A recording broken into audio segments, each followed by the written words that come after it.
nouvelle année d'études. J'espère que les fêtes, ils sont bien passées pour tout le monde et qu'on est prêt pour, de grandes bénédictions, une grande année dans la joie et dans la créativité. On va parler aujourd'hui de la créativité, Mmh. du Sefer Bereshit. Donc on a commencé cette semaine donc à la paracha Bereshit et Noach et on va étudier par rapport à 8 critères importants à savoir que nous enseigne la Torah et les Chachamim, les Chassidut, comment créer. Parce que le livre de Bereshit, c'est le livre de la création du monde. Et Hachem, il aurait pu créer le monde en, d'une plein de manières. Il aurait pu créer comme ci, comme ça, mais il a choisi une certaine méthode, on voit dans la Torah, pour créer le monde.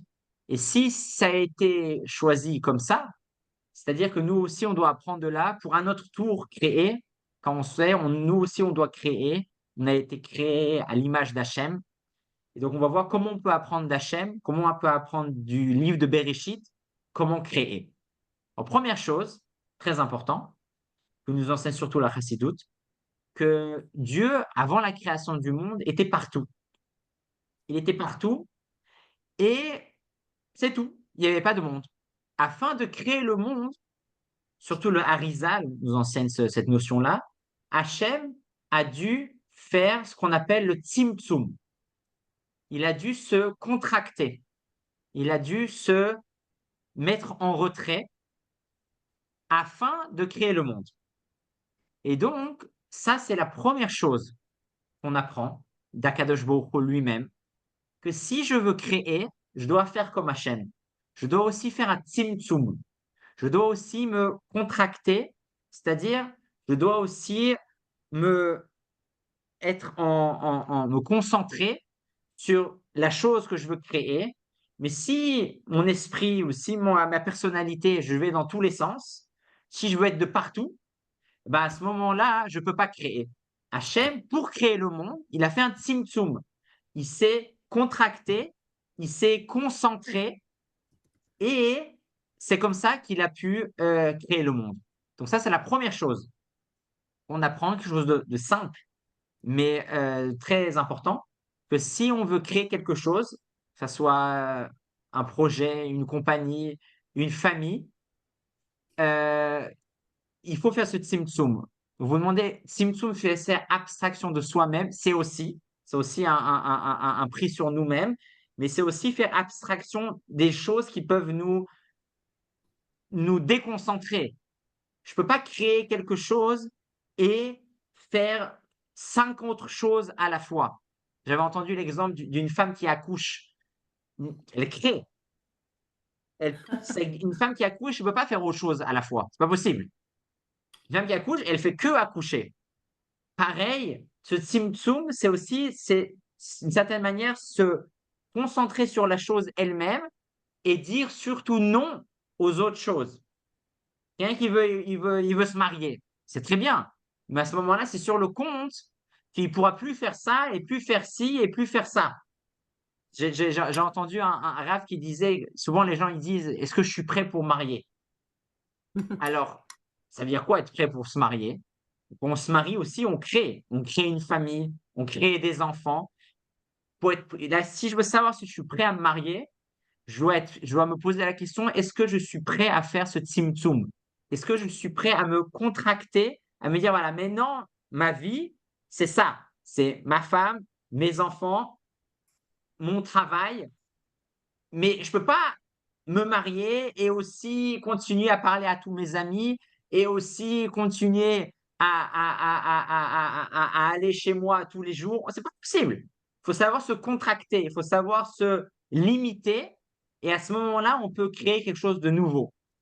Et on voit les gens qui réussissent dans le monde, c'est des gens qui ont réussi à se concentrer dans une chose, 2 choses et à ce moment-là, ils se sont mis à fond et ils ont réussi. Donc ça, c'est le Tzimtzum et Hachem lui-même, Hachem lui-même a fait ce Tzimtzum afin de créer le monde. Donc ça, c'est la première chose. Deuxième chose qui est très important aussi, que nous enseigne la Chassidoute, basé sur le premier passouk de la Torah, Bereshit bara Elohim. Au début, Hachem a créé. Bara, Bria, la Chassidut nous dit que c'est lié au concept de la mère. La mère, c'est elle qui donne vie, c'est elle qui crée. Et la mère symbolise aussi dans la Chassidoute les émotions. On sait que le père, l'homme, symbolise plutôt le côté rationnel, le côté logique. La mère est beaucoup plus liée au côté émotionnel. Ça ne veut pas dire que les mères n'ont pas un côté rationnel ou que les pères n'ont pas un côté émotionnel. On est tous un mélange de tout. Mais qu'est-ce qui est plus dominant? Chez les hommes, c'est plutôt le côté rationnel. Le côté émotionnel est moins présent, moins dominant. Chez les femmes, chez les mères, c'est plutôt le côté émotionnel qui est là. Et la Torah nous dit Bereshit bara, que bara, la Chassidut dit que c'est le niveau de la femme qui brilla. Parce que si je veux créer quelque chose, je suis obligé aussi de passer par des émotions. Je ne peux pas créer une compagnie, je ne peux pas créer un concept que, que avec l'idée elle-même brute, que avec l'idée, le concept intellectuel. Ça ne suffit pas. Si quelqu'un il n'est pas émotionnel, si quelqu'un il n'essaye pas de faire sentir, de sentir et de faire sentir, il ne pourra malheureusement pas créer. On est obligé de passer par cette bria, par le niveau, par la dimension, si on peut dire, de la mer, des émotions pour créer quelque chose. On est obligé de passer par là. Donc ça, c'est le deuxième point. Premier point, on répète, le point de la contraction, du tzimtzum, de la concentration sur une certaine chose. Le deuxième point, le faire, cette concentration-là, avec émotion, pas le faire d'une manière froide. Allez, je me concentre et je me mets. Non, il faut se mettre à fond avec nos émotions. Si on ne se met pas avec les émotions, on ne peut rien créer. Troisième point, très très intéressant. Le Midrash Rabbah nous dit que le Shabbat, un jour, s'est plaint devant Akadosh Baruch Hu. Le Midrash Rabbah nous dit que Rabbi Shimon Bar Yochai, l'auteur du Zohar, nous ramène comme quoi un jour le Shabbat s'est plaint à Hachem. Il a dit à Hachem, cher Hachem, je me sens seul. Tout ce qui a été créé dans le monde a été créé en couple. Les animaux, Adam Arishon, au début, il a été seul, mais après, il a eu Chava. Même les jours de la semaine, le lundi, le dimanche, il va avec le lundi. C'est des jours qui vont par deux. Mais moi, je suis le septième jour. Le septième jour, j'ai même pas un autre jour qui va avec moi. Je suis tout seul. Donc Hachem a entendu la plainte, la réclame du Shabbat. Et il lui a dit, ne t'inquiète pas, tu as aussi, toi, un compagnon. Tu as aussi un partenaire, comme tous les restes des éléments de ce monde-là. Ah bon? Qui est mon partenaire? Dit le Shabbat. Hachem lui dit, ton partenaire, c'est les béné Israël. Les béné Israël, c'est eux, ton partenaire dans ce monde-là. Donc, ne sois pas triste. Et Rabbi Shimon Bar Yochai conclut même en disant que c'est quand la Torah nous dit qu'on doit se souvenir de Shabbat, Zachor et Yom HaShabbat les Kadesho, ça veut dire quoi? On doit se rappeler comme quoi nous sommes les partenaires du Shabbat. On ne doit pas laisser le Shabbat tout seul. On doit se rappeler que le Shabbat et nous, on est une équipe. On est en couple. On travaille ensemble. C'est notre partenaire dans ce monde-là. Ça, c'est le Midrash. Basé sur ce Midrash, on peut se poser la question, mais ça veut dire quoi? C'est-à-dire qu'on est les partenaires du Shabbat. Le Shabbat, il est tout seul et nous, on est sa partenaire. C'est une histoire un peu bizarre. Qu'est-ce que ça veut dire qu'on est les partenaires du Shabbat? Et pourquoi nous et pas, je sais pas moi, et pourquoi pas la Brit Mila et pourquoi pas, je sais pas moi, la Tzedaka?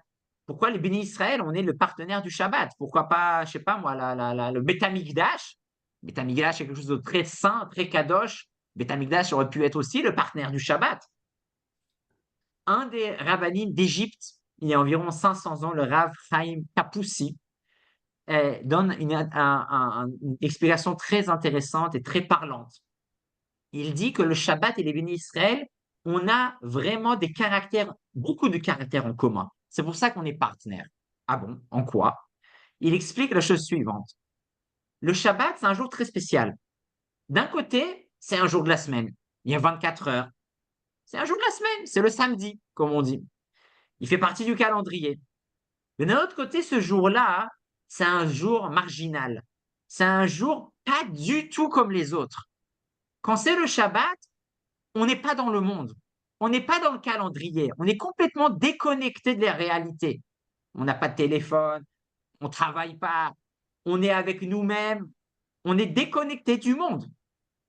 Et donc, le Shabbat, en soi, il a ce côté marginal, il a ce côté qu'il est à part, qu'il est spécial. Il ne se sent pas dans le monde à l'aise. Il est là sans être là. Le Shabbat, il est là dans le monde, mais il sent qu'il est étranger au monde. Et c'est vrai, le Shabbat, on n'est pas dans le monde, on est complètement déconnecté de la réalité. Et le Shabbat sent ça aussi.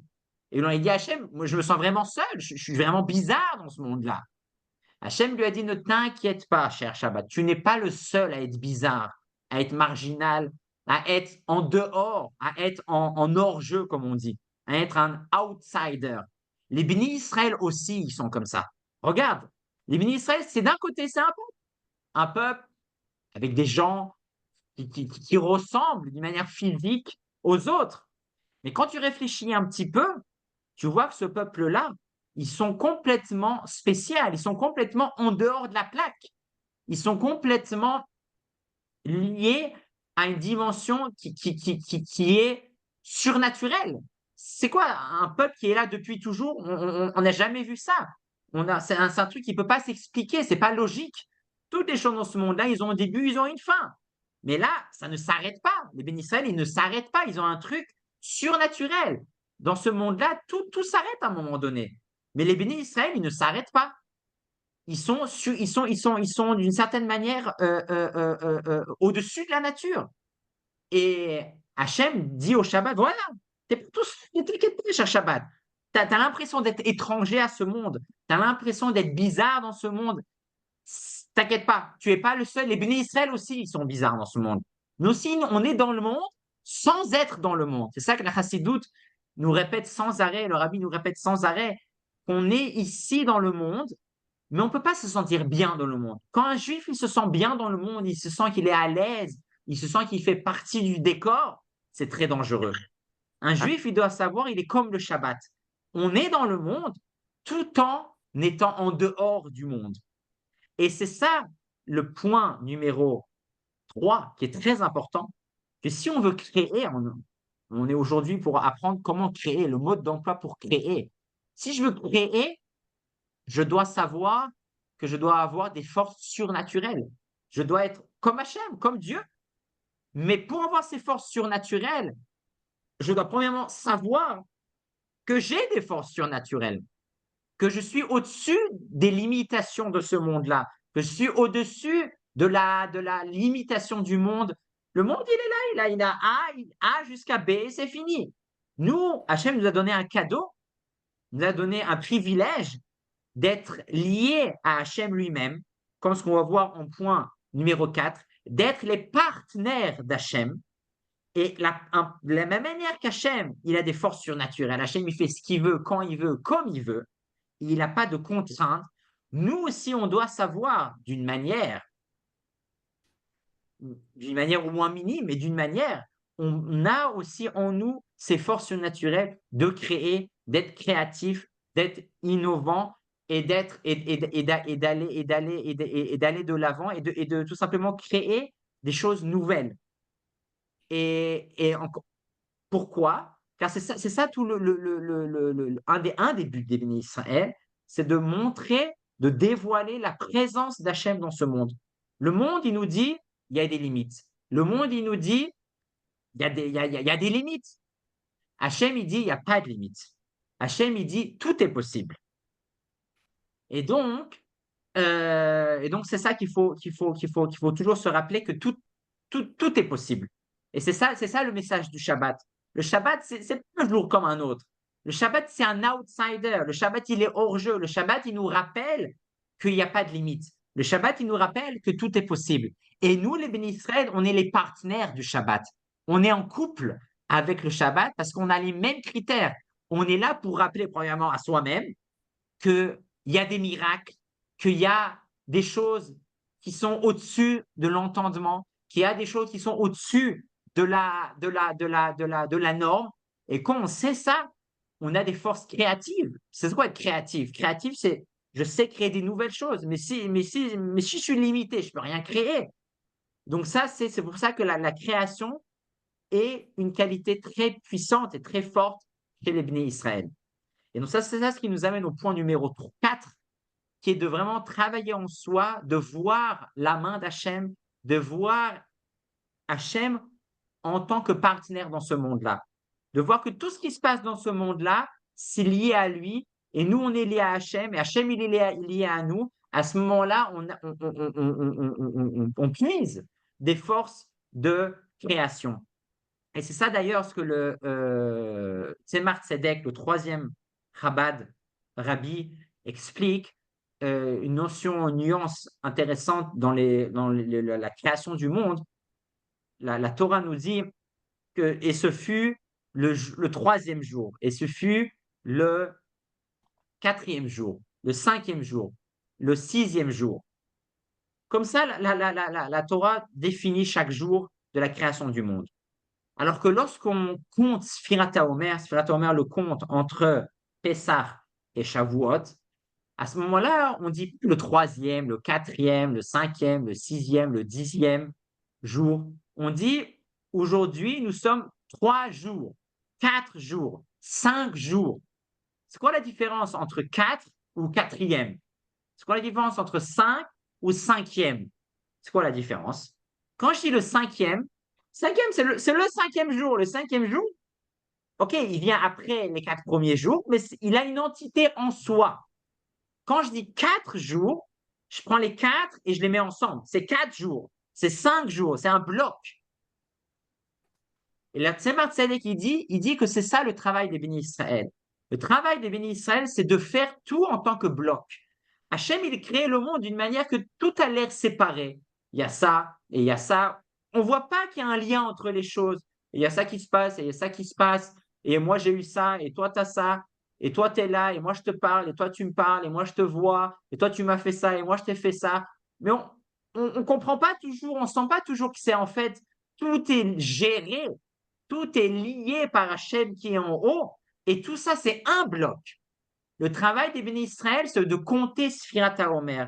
C'est de compter le temps, que le temps, c'est pas juste le troisième, le cinquième, le sixième, encore un jour, encore un jour. Non.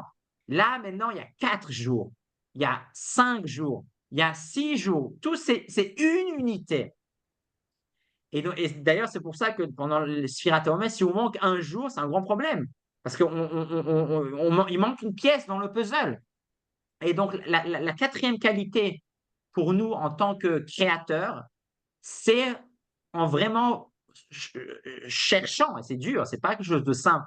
Quand je cherche Hachem de partout, je crois, même si je ne le trouve pas, même si je ne comprends pas, mais je sais qu'Hachem, il est derrière tout ce qui se passe, derrière tout ce cinéma qui se passe autour de nous. Quand j'ai ça en conscience, en moi, j'ai la force de créer parce qu'Hachem est mon partenaire. Hachem, je sais qu'il est avec moi. Et si je suis le partenaire d'Hachem, de la même manière qu'Hachem il crée à chaque instant, moi aussi, je vais pouvoir créer à chaque instant. Et c'est d'ailleurs la raison pour laquelle on sait que quand quelqu'un il a un doute, il faut demander à un rave. Quand quelqu'un, surtout par rapport aux lois de pureté familiale, souvent, très souvent, si on a un doute, il faut demander à un rave. Si quelqu'un il veut ne plus avoir des enfants pour une certaine période, il faut demander à un rave. Ce n'est pas des choses qu'on décide tout seul. Pourquoi? Parce qu'il faut savoir pour créer, dans cet exemple-là, avoir des enfants ou pas, ce n'est pas juste les parents qui sont les deux acteurs. Hachem est le troisième partenaire. Et donc, si je veux ou pas avoir des enfants, je peux plus décider, moi je veux plus. Faut que je demande au Rav. Parce que le Rav, c'est le représentant d'Hachem.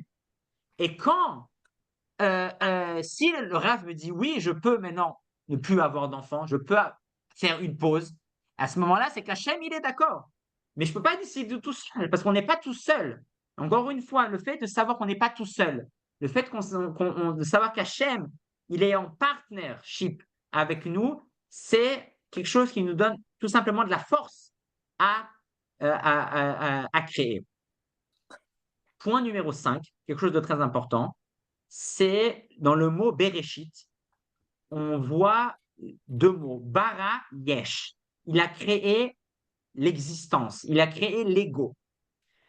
Une autre condition très importante pour créer, pour avancer, pour produire, c'est de savoir avancer avec les problèmes, à savoir avancer avec son ego, avec l'ego des autres, avec ses problèmes, avec les problèmes des autres. Quelqu'un qui cherche la pureté, pureté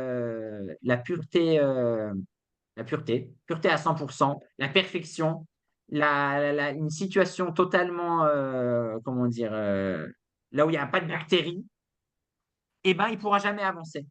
Parce qu'Hachem bara yesh. Hachem, il a créé le problème, il a créé le yesh. Cet ego, qui est la base de tous les problèmes, il l'a créé. Donc, c'est sûr, faut pas le développer, il ne faut pas le chercher. Il faut savoir qu'il est là. Et il faut savoir travailler avec. Et c'est comme ça qu'on peut avancer. Mais si quelqu'un, il veut pas, non, il veut la perfection à 100%, il veut pas le yesh, ah ben à ce moment-là, il est pas dans le Bereshit. Le Bereshit, il faut savoir, le Yesh, il est là. Tant que Mashiach n'est pas là, la perfection n'existe pas. On fait au mieux et on avance. Sinon, ça ne marchera pas, malheureusement. C'est ça que le Baal Shem Tov dit aussi d'ailleurs, qu'il faut travailler avec l'âme animale. Il ne faut pas la repousser, il faut la prendre avec pour pouvoir avancer. Un autre point très important, numéro 6, qu'on apprend de Chava la mère, la première mère qui a créé les premiers enfants. Très intéressant de voir comment Chava elle-même a été créée. Quand on lit les psukim, on voit qu'Hachem a endormi Adam. Pourquoi? Il aurait pu, encore une fois, Hachem aurait pu créer Chava avec plein d'autres moyens. Il a choisi d'endormir Adam. Qu'est-ce qu'on pouvons apprendre de là? On apprend de là que pour créer, il faut aussi savoir être en mode endormi. C'est-à-dire, je ne peux pas totalement contrôler, je ne peux pas totalement tout planifier. Il faut que j'ai aussi, je me laisse un peu aller, je me laisse un peu endormir par la vie, je me laisse un peu endormir par ce qui se passe ou par ce qui va se passer. Et à ce moment-là, je peux créer. Et à ce moment-là, Hachem va me guider et va créer à travers ma vie, à travers mon existence. Donc, c'est ça, c'est très, très intéressant de voir que Adam a été endormi. Il n'était pas conscient. Quelqu'un qui est trop conscient, il veut trop contrôler, il a trop bien planifié, il veut trop contrôler ses actions, ses enfants, sa famille, ses employés. Ça ne marchera pas. Il faut faire le maximum, il faut, oui, planifier au maximum. Après, il faut laisser aller. Et dans ce laisser aller, il y a la bracha. Dans ce laisser aller, il y a Hachem qui donne sa part. Et c'est ce cas aussi ce que David Ameller il dit dans le Teilim, Vani be'er velo eda be'emot haiti imar. Je suis comme un animal, je comprends rien, mais je suis avec toi. Les gens qui sont avec Hachem, qui veulent tout comprendre, tout contrôler, ils ont une bonne attention. Des fois qu'on veut quelque chose, même avec nos enfants, on est acharné. On est acharné, ça ne marche pas. On peut dire une fois, deux fois, trois fois, il faut dire, il faut faire le maximum, mais après, il faut laisser. Et Hachem fait le reste. C'est dur, parce que ça nous demande de lâcher prise, mais c'est que comme ça qu'on avance, c'est comme ça que les choses se fassent. Point numéro 7, intéressant de savoir aussi que le Midrash Rabbah nous dit que Adam a été créé à l'endroit où dans le futur sera installé l'autel, le Misbéach. Nous dit le Midrash, il y a marqué dans la Torah que Vayetzer Hashem Elohim et Adam afar mina Adama. Hachem a pris de la poussière de la terre. Le Midrash nous dit pourquoi la Torah nous dit de la terre. La poussière, c'est sûr qu'elle est sur la terre. Parce qu'il y a un autre passouk qui parle du Misbéach, qui dit que sous le Misbéach, il y aura de la terre. Sous l'autel, il y aura de la terre. Et de là, les Chachamim apprennent que Adam Arishon a été créé à l'endroit où dans le futur sera installé l'autel, le misbéar, là où seront sacrifiés tous les offrandes et tous les corbanotes. De là, la chassidoute apprend aussi que c'est pas pour rien qu'Adam a été créé là où dans le futur sera le misbéar. Parce que, encore une fois, si je veux créer quelque chose, n'importe quoi, je dois faire un effort qui me coûte. Je dois faire un sacrifice. Je dois donner quelque chose qui me coûte.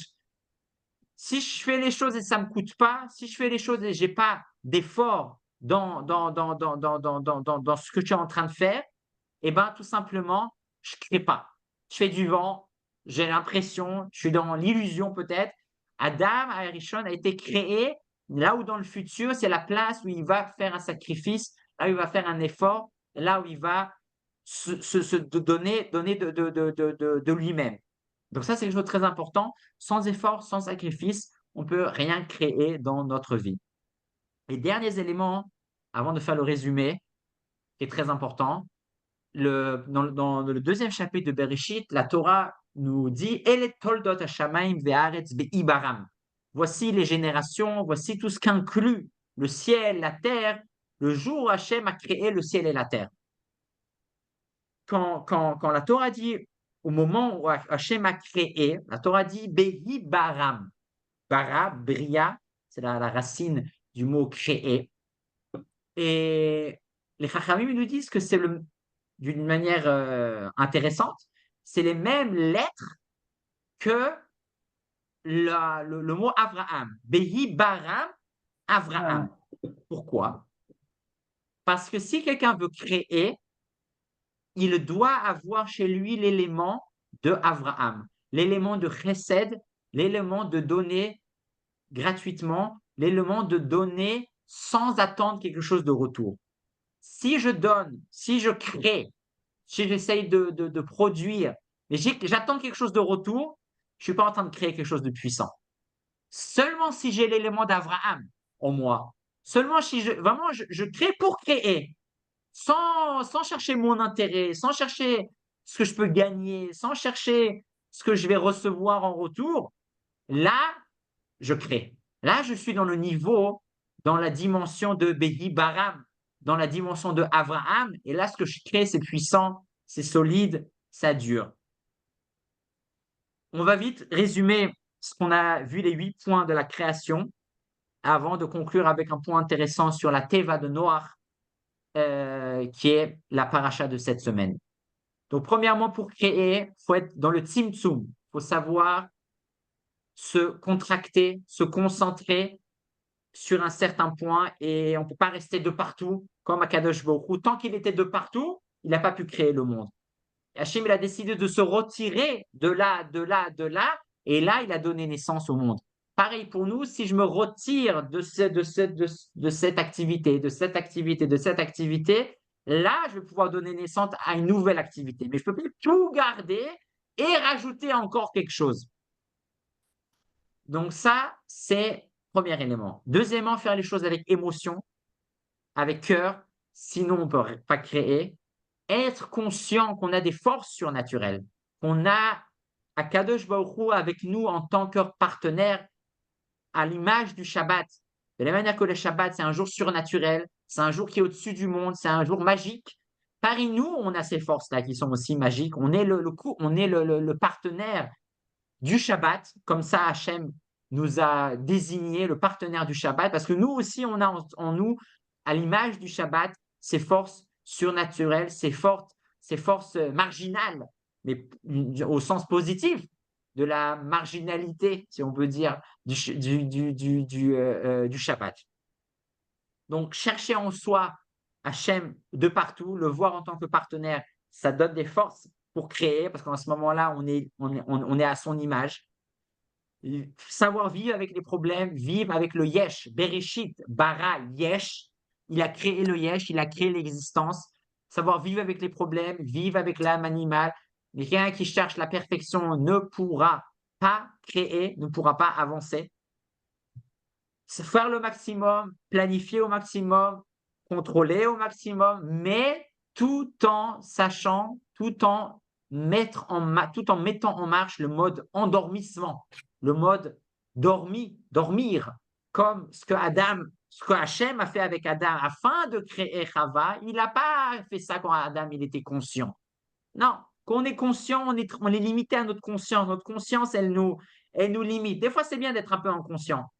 Quand je suis un peu dans l'inconscience, c'est là que la magie se passe. C'est là que le miracle se passe. Mais si je suis trop conscient, ben, je ne peux pas laisser le miracle se passer parce que je suis conscient, je suis limité. Numéro 7, Hachem a créé Adam là où dans le futur sera l'autel, parce qu'on peut créer uniquement là où on fait des efforts, là où on fait des corbanotes, là où on se sacrifie. Là où il y a sacrifice, il y a création.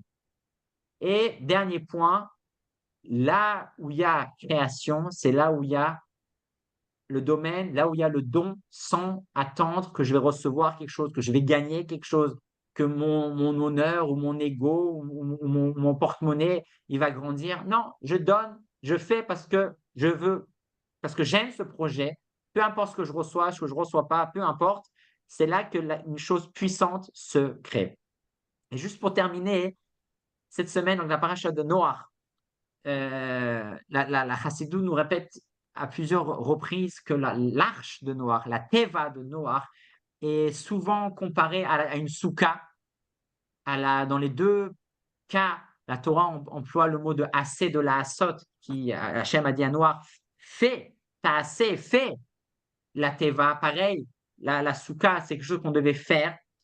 Et il y a plusieurs liens, plusieurs parallèles entre la souka et l'arche de Noach.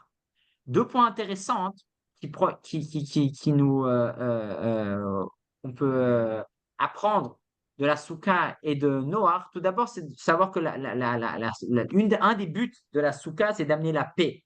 Comme on répète souvent dans la tfila, soukat shalom, ou fros alinu, soukat shlomecha. Et pareil, le Maboul, la teva de Noach, c'était là, il y avait le balagan avant le Maboul. Et la teva, elle était là pour amener la paix. Pour stopper cette guerre entre Hachem et le monde, entre les gens eux-mêmes. Et on dit même que dans la Teva, tous les animaux vivaient en harmonie. Il y avait la Teva est liée vraiment à la paix d'une manière très, très puissante. La Chassidut nous donne deux éléments intéressants que peut apprendre. Comment arriver à la paix dans notre vie de tous les jours, avec notre entourage, avec notre famille, avec les gens qui sont autour de nous. Premièrement, on voit que par rapport à la Souka et la Teva de Noach, Noach lui-même devait construire la Souka. Noach lui-même devait construire la Teva. C'est pour ça que ça a pris d'ailleurs tellement d'années. Il avait une équipe avec lui, mais lui, il était sur le terrain. Il n'a pas commandé, ça s'est fait tout seul avec le maximum de gens. Il a dû lui-même être actif. Pareil, la Souka. La Souka, c'est une des mitzvot, une des rares mitzvot où dans la préparation de la tente, nous-mêmes, c'est une mitzvah de construire la souka, jusqu'à un tel point qu'il y a même un avis dans le Talmud de Yerushalayim, dans les Yerushalmi, qu'il y a même une bracha qu'on dit Baruch atah Hashem Elokeinu melech haolam asher kiddushanu mitzvotav v'tzivanu livnot souka. Construire la souka, c'est pas comme les tefilin. Les tefilin, on les achète, on les met. La mezouza, il n'y a pas une mitzvah qu'on doit écrire sa propre mezouza. On achète la mezouza et on la met. Les tefillah, la souka, c'est bizarre. La souka, il faut aussi construire la souka. C'est une mitzvah. Pourquoi? De là, on apprend que pour arriver à un niveau de paix, pour arriver au shalom, on doit soi-même investir le maximum. Ça, c'est pas juste ce qui se commande. On ne peut pas appuyer sur un bouton, lire un Teilim ou faire une zgoula et on arrive à la paix. Non. Noach lui-même, il devait construire la teva. Nous-mêmes, on doit construire la souka. C'est quelque chose qu'on doit prendre les choses aux mains, mais vraiment, et réfléchir et trouver des solutions.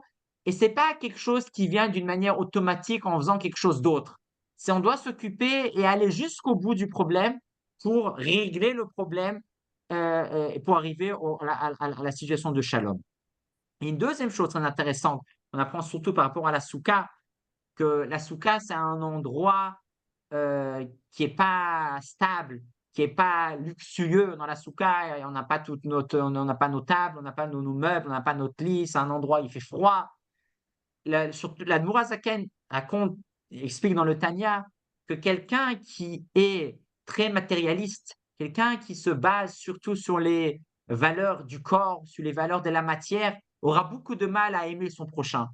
Parce que d'une manière matérielle, chacun est différent. Lui, il ressemble à ça, lui, il a ça, lui, il n'a pas ça. Le Hanwurazaken dit quelqu'un qui est spirituel, comme dans la soukha. Quand je suis dans la soukha, je suis spirituel, je vais à l'essentiel, je ne suis pas matérialiste. Il n'y a, y a rien dans la soukha. Quelqu'un qui est spirituel, quelqu'un qui sait s'investir dans le spirituel, eh ben, il aura une chance d'être en paix avec les gens autour de lui, de moins se disputer avec les gens qui sont autour de lui. Et donc ça, c'est quelque chose de très important qu'on peut apprendre de la soukha. On vient de sortir de Soukot, que plus on est spirituel, moins on est matérialiste, plus on sera en paix et moins on aura de disputes avec notre entourage. J'espère